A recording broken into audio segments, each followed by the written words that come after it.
Welcome on deynonmod. Today I want to propose you the analysis about the NightHaunt aliens that you can find in the General Handbook 2017 about Age of Sigmar of the Games Workshop.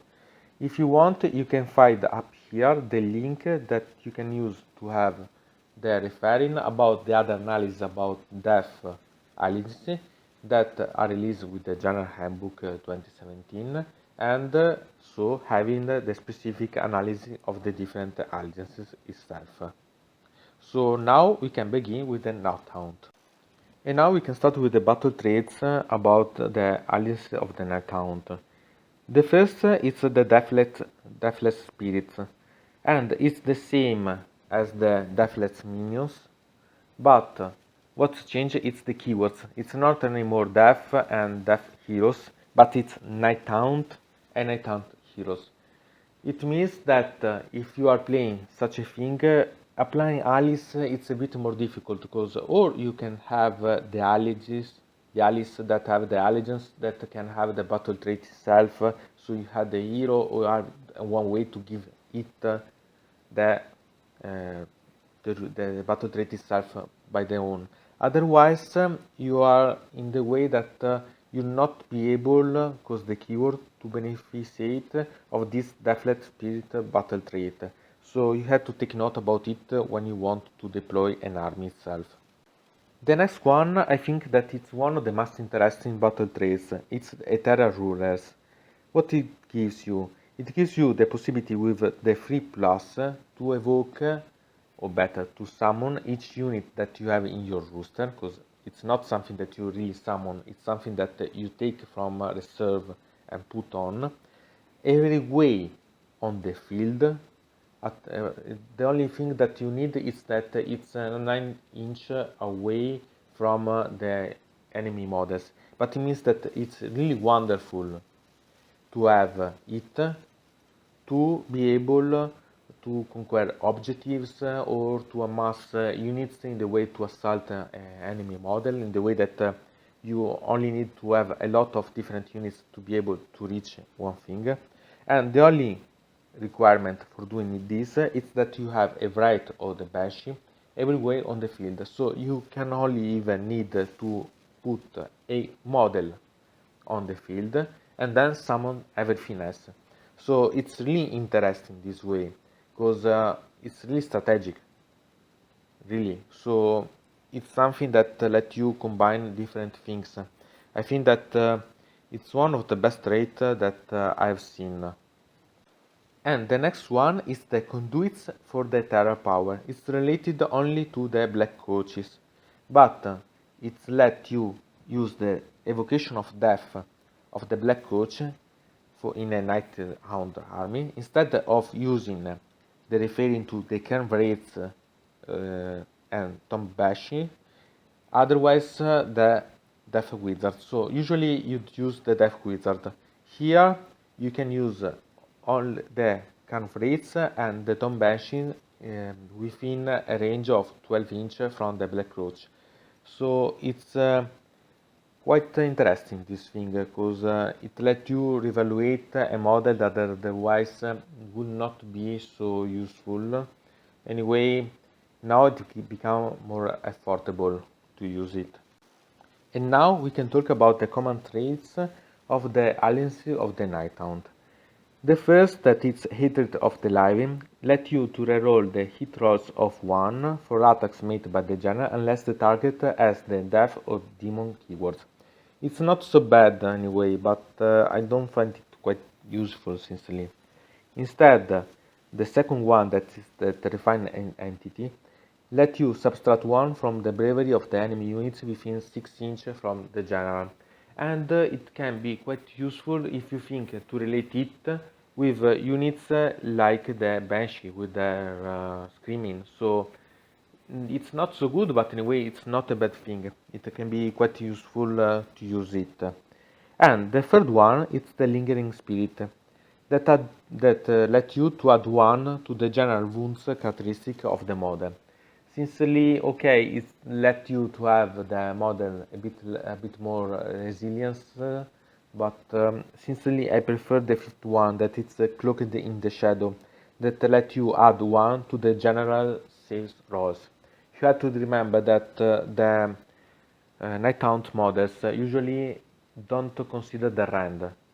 So ignoring the rand, it lets you have models much sturdier to kill. So for the general to be sturdier, it's better. Okay, the mortal wounds suppress such a thing, but anyway, it's a good thing to have. Instead, the fourth one, that is the pitiless executioner, let you add 1 damage caused by attack made by the general if the hit roll was 6 or more. Here I'm sure that it will make someone discuss about if it applies to the mortal wounds or not. Sincerely, I don't think that it applies, because yes, you apply to the mortal wounds that make damage with hitting, but here it's not about making wound. It's let you know that if you make this when you make the damage, and this refers to the wounds roll, I think, then you have that attack that makes 2 wounds instead of 1. So damage instead of 1. So I think that it's not related completely to mortal wounds. You can't use it. So anyway, it's something to take note, but I don't think that it's quite good as a thing. What I think that instead it's quite good, it's the rule of the spirit host, that is the 6th command trait. Why? Because it lets to reroll the dice attempting to call a unit from the underworld. It means that almost for sure you'll be able to summon, to recall the unit that is in reserve of the NightHaunt to the field. And so it's really strategic, because you almost have the certainty to be able to do such a thing. And so not to have too much luck or unluck in it. You have the reroll to do it. So I think that the best ones as traits are the ruler of the spirit host and cloak in the shadows ones. And these ones I think are the best. So they can be done quite good armies related about these ones. And now we can talk about the NightHaunt artifacts of the NightHaunt allies. Here we can start with the Cloak of the Waxing Moon, that let you make your opponent subtract one from the wound rolls made for the enemy with melee weapons that targets this model. And it's really quite interesting, this thing. Why?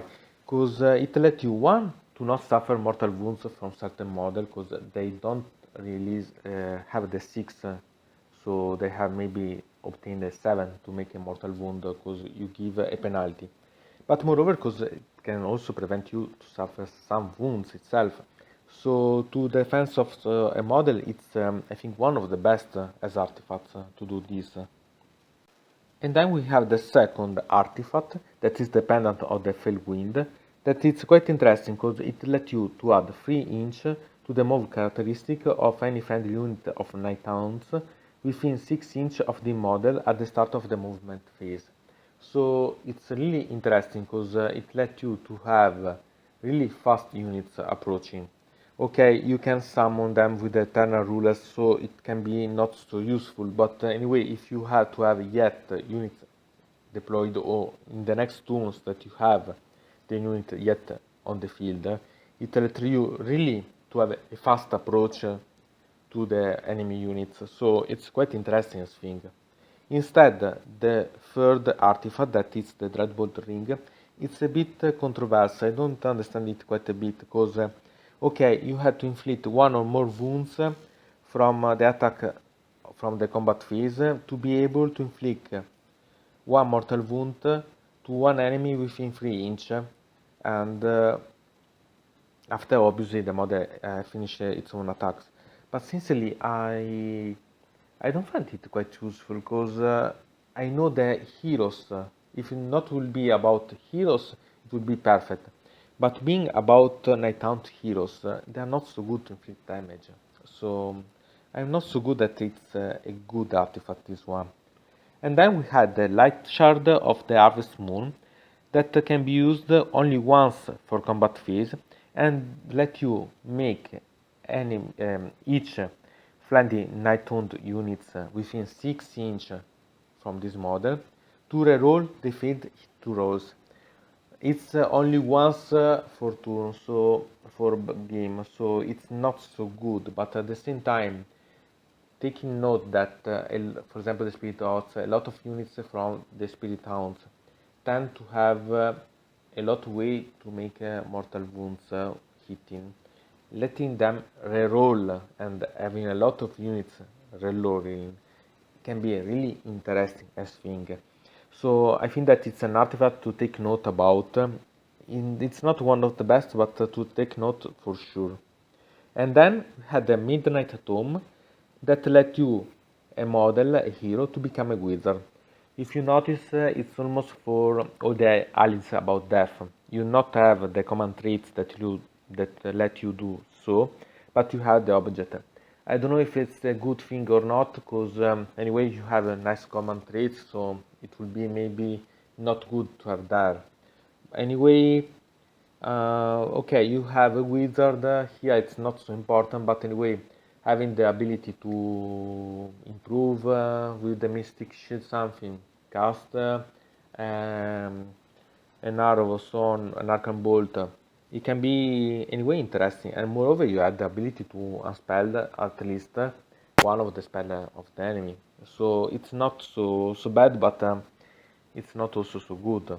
What instead it's quite good is the Covetous Familiar, that make you roll a die for each enemy unit within 3 inches from this model at the start of the combat phase, and on a roll of 4 more, that unit suffer a mortal wound. It's really interesting and it's really wonderful. It's much better than the Dreadbolt Ring. One, because it's before starting to combat, so at the start of the combat phase, so you can even kill some units that otherwise could kill you. But moreover, it's not limited to only one unit, and moreover, it's not limited to be able to inflict damage. So you don't need to wound to inflict damage, you can directly do it. So I think that it's quite good as a thing, maybe one of the best of the artifacts of the NightHaunt.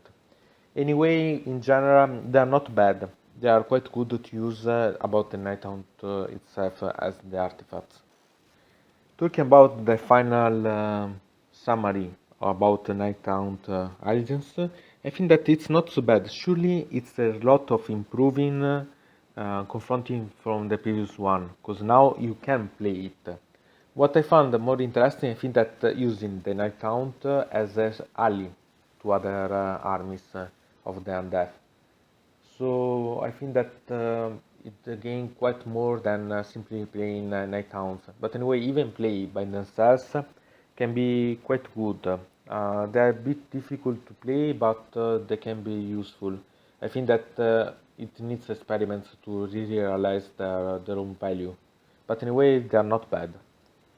That's for sure. From deynonmod, it's everything. I invite you to put a like on this video, to subscribe to the channel, to ring the bell, and to comment this video if you are interested in something about this video or you want to suggest me some arguments for other videos.